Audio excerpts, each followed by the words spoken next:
Hey guys, welcome back to WODdoc Project 365, episode 1136. Guys, if you're following along on YouTube, please jump on over to the WODdoc.com. Check out all of our full-length episodes. That's where we house them. And they're absolutely free to you guys. We sure do appreciate the love and support that we get from you when you show up. What we're talking about today is ropes. We got rope talks. These are two ropes that I use, and as you can see, if I'm standing on them from right here, right, one's longer than the other.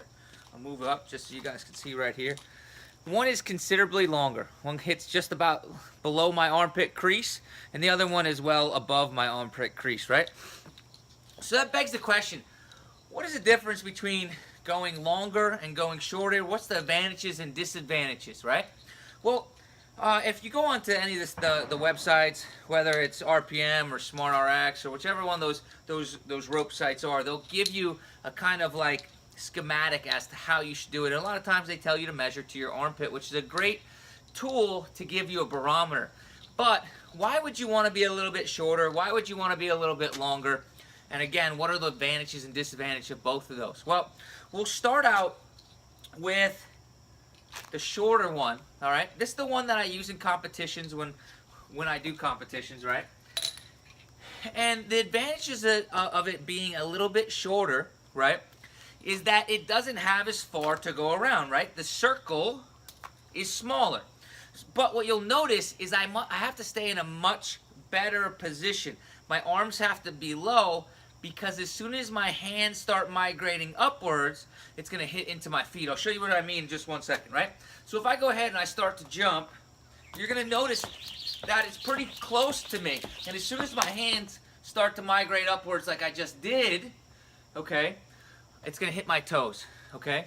However, I want you to notice how quickly we can jump with this sucker. Right?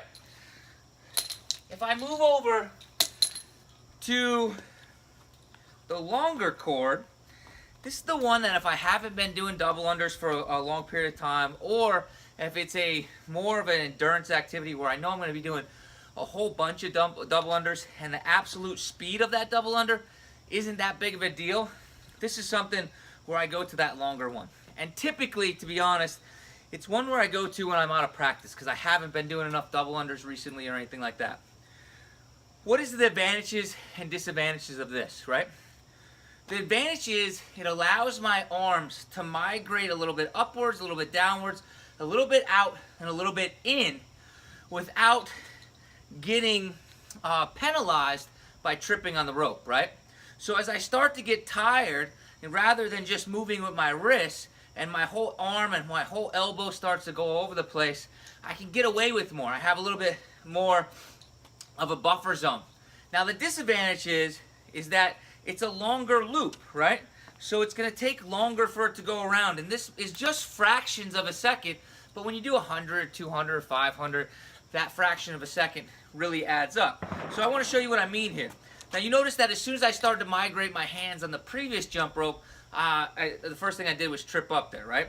But if I go here and I start jumping just like this, you can notice that my arms are way out here, or I can bring them in, or I can bring them all the way up. You saw like how they're moving like that, and I was still able to go ahead and jump through.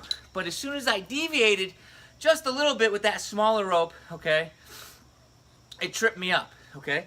So if you take a look at that, and we go back, and we just kind of compare, and we say, okay, shorter rope, it's going to spin faster, but I'm going to have to keep a tighter, I have tighter parameters in my technique, because as soon as I bring my arms out, bring my arms in, drop them down too low, I actually bring them up. Dropping them down too low wouldn't really bother you unless you hit yourself in the head.